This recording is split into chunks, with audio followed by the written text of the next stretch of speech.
Welcome back to the channel. I actually did a short on this book a while ago, and I decided actually this deserves more than basically 60 seconds of attention, I think. So I'm going to do a longer video looking at it in a bit more detail and take a bit more time. This book is Nirvana Verse Chorus Verse. It is a book which I don't think there's any others like this. It actually goes behind every song individually and talks a bit about what it's about, I guess. It's by someone called Chuck Crisafulli. Maybe I pronounced that wrong. It's got a nice black and white picture of Kurt here on stage performing with that vandalism sticker that was very contentious on his guitar. It's a little hardcover book. I like the black and blue kind of colour scheme. I guess it's maybe borrowing a little bit from the Nirvana Nevermind cover, I'm not sure. Here's the ISBN, look there. It was $16.99 in the UK. I think I paid less. I got it in the works for probably more like a £5 years ago. And it's got some really good photography in this as well as kind of having the stories behind every song. And when I first looked at this, I thought, what do you mean every song? Do you mean every song? Which songs? Which albums does it cover? Well, I'll let you know. Look here, quick look at this. It does start with Bleach, Nevermind, Incesticide.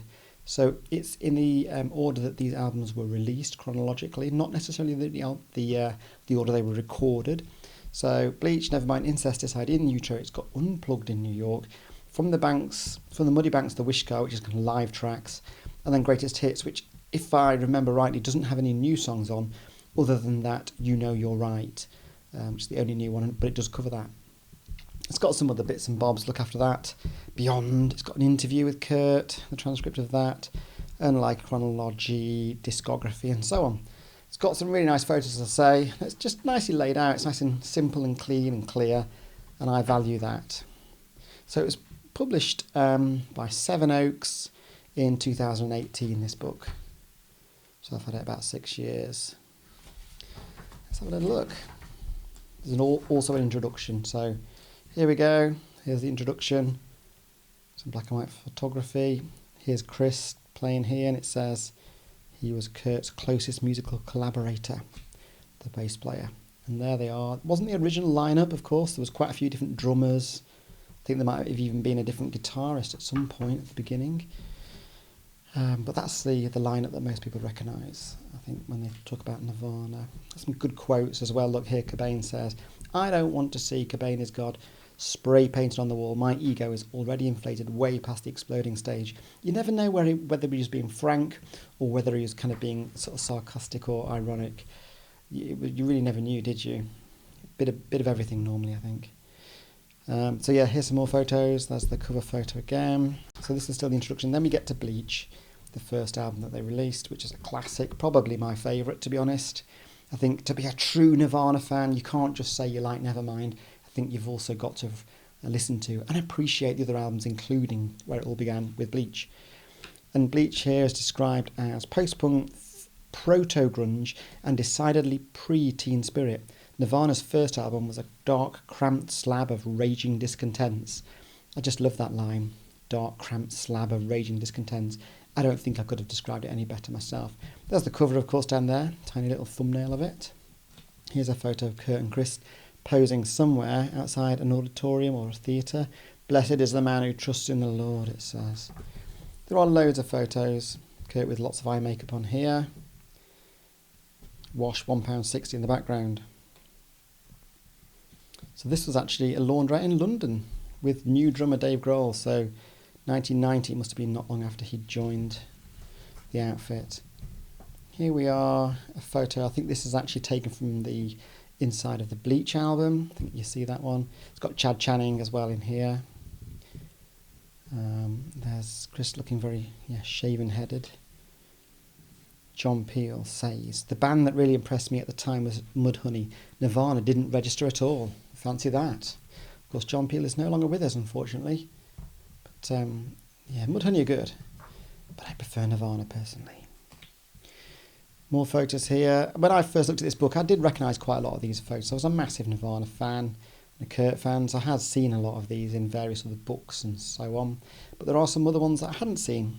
Here, we are starting with the first song on Bleach, Floyd the Barber. It's based on, apparently, I'm not, I'm British, but there was a show, the Andy Griffith Show, and there's a character, Floyd the Barber, in it, I believe. And I think it was loosely based on that, although the song lyrics to me are about somebody who goes to the barbers, ends up sort of being killed, butchered, in a pretty gory fashion. I like this photo here, really classic sort of portrait shot of Kurt with his shorter hair and the eye makeup. Top down view. Then we've got some of the other songs on Bleach, About a Girl, School, Love Buzz. I love all these songs. Most people will know About a Girl perhaps more from the Unplugged concert, but obviously it was not an acoustic track originally. It was on Bleach. Love Buzz, great track. Yeah, here's the other guitarist. Jason Everman, was he called? Yeah, Jason Everman. You don't really hear much about him, but apparently he was in the band. The lineup of Kurt, Jason Everman, Chris Novoselic and Chad Channing. That was the original one, I think. Although there's other people joined in. Dale Crover, is it, from the Melvins, did a bit of drumming, I think, on Bleach too. I'm sure if you read through all the text, it would tell you all of this. It would tell you all about how these songs were produced as well. Paper Cuts, Negative Creep. What a classic that is. Classic, really heavy song. Really repetitive. It's just got a sort of very blunt message, which is repeated, and I like it. What does Chris say here? I like what Kurt was doing. I asked him what his thoughts were on a macaroni mobile I was working on. He suggested I glue glitter on it. No idea what that's about. Here's that lineup again, posing as a four-piece. Interestingly, more recently, I found out that Pat Smear joined the band towards the end to help kind of play live performances particularly. Kurt had said that he'd always envisaged Nirvana being a four-piece band. And actually it did start out as a four-piece, didn't it? Scoff, Swap Meet, all classics. There aren't really bad tracks on Bleach. They just blend into each other and they're just all good. Big Cheese, yeah. Sifting's great. Can't really put in enough good things into this video about how much I like the songs of Bleach. Downer. It says, Bleach songs like Floyd the Barber and Negative Creep revealed Kurt's offbeat sense of humour. Yes. The four-man lineup toured in the aftermath of Bleach wasn't to last, with first Everman and then Channing leaving the band. Did Channing leave or was he pushed? I don't know. I think he was a pretty good drummer, to be fair. Nevermind has arrived, and it says here, notes from the underground packed into a beautiful clamour. Nirvana's masterwork was a revolutionary blend of pop, punk rage, art and rock and roll. It did have the poppiness, didn't it, that Bleach didn't have, which made it possible to hit the airwaves and be radio friendly, and that was kind of the reason, I guess, that Nirvana became what the super band that they did become. If they'd stayed in the kind of Bleach style, I guess they may not have blossomed the same. Anyway. More photos, more about the release of Nevermind here, sweaty photos, posers, yeah, back down to a three-piece with Dave Grohl now on the drums. That's a great photo, I like the angle of that. Smells Like Teen Spirit, well, can't really say much more about that song that hasn't already been said before, other than it was a classic, and it'll always be, I think, their number one song, won't it, their most popular song. In Bloom. Come As You Are, Breed, Lithium. Again, there's no bad tracks really on Nevermind either, I don't think. Polly, there's such a story behind that, isn't there? And actually, some interesting things about Polly. There was they've been playing Polly for a long time before Nevermind. I've seen them concert footage in 1989 of them playing a faster sort of electric version of that rather than the sort of slow strumming one on Nevermind.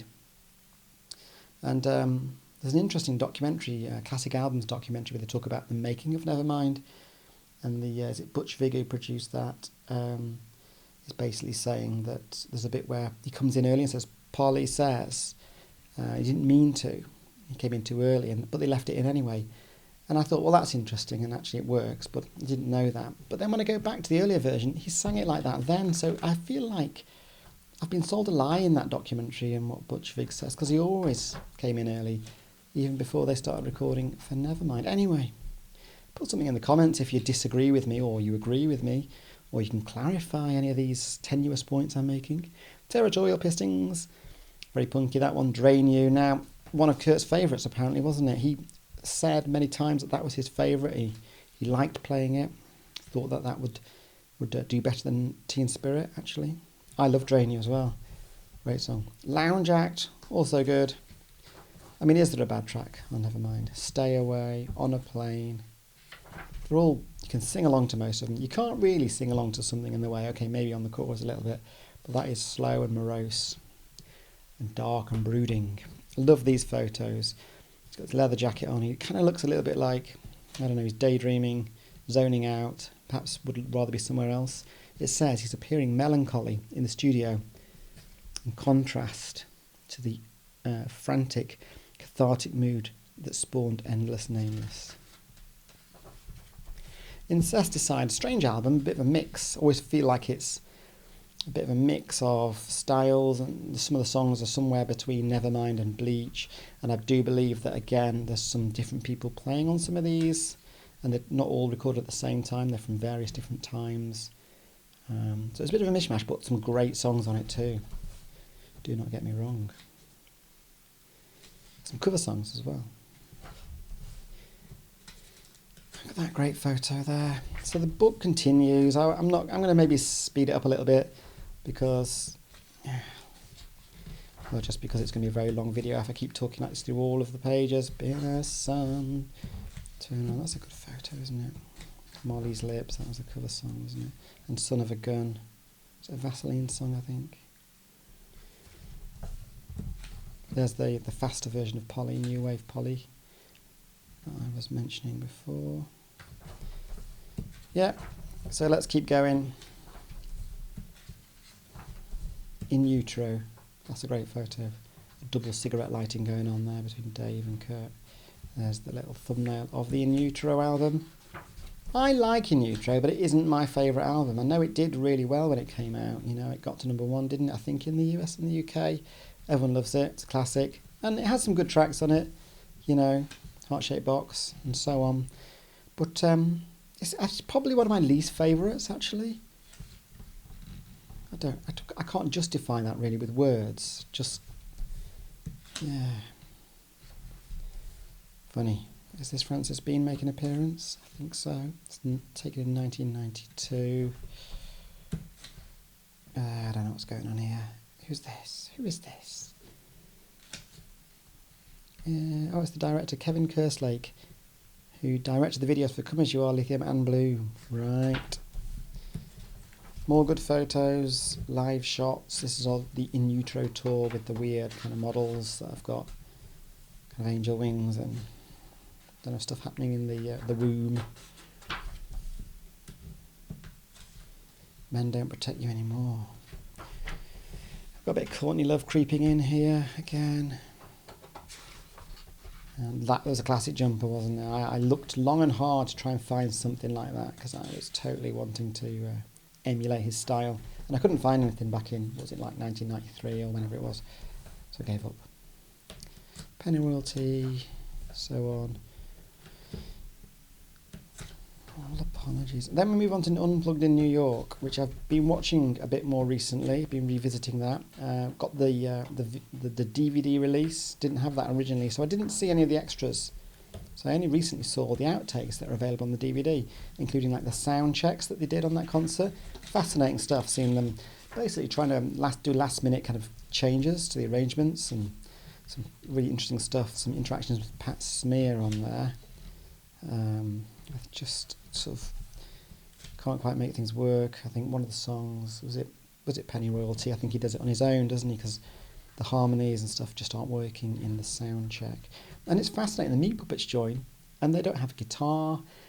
I don't know if it's deliberate, but there's a close-up of one of the brothers there playing with a coin rather than a plectrum. And I wondered, is that because he didn't have a guitar or a pick? I don't know. Fascinating, or was it just a media stunt? So here's all the tracks from Unplugged. Where Did You Sleep Last Night? I think that's him singing the end bit there with all that passion. There's a little quote there from Neil Young. And then I don't know this album as well from the Muddy Banks of the Wishkar. generally, because I didn't listen to it as much, because it's generally songs, just, you know, live versions of songs, and also the quality isn't as good. Yes, you've got that kind of lively live atmosphere, but I'm a bit of a sucker for the quality, so some of them are quite hard to listen to because there's a lot of kind of background noise and stuff. And then we've got the greatest hits, and as I mentioned, that I think only includes You Know You're Right in terms of new songs there, and there's some information about, you know, how they did that. And then a chapter about Beyond. I'm not going to wait around reading that bit. An interview with him. Question. Q. Casey. Kurt Cobain. So that's interesting as well. And then a chronology, and is it a discography? I think it's come to the end. And an index. It's a fascinating book. If you're interested in learning more about the songs of Nirvana, you know, this is the book to get, because it tells you, I think, everything you need to know, and you'll be a bona fide expert on the lyrics of his songs. Anyway, thanks for watching. Hope you enjoyed this video, and hopefully we'll see you next time. Bye for now.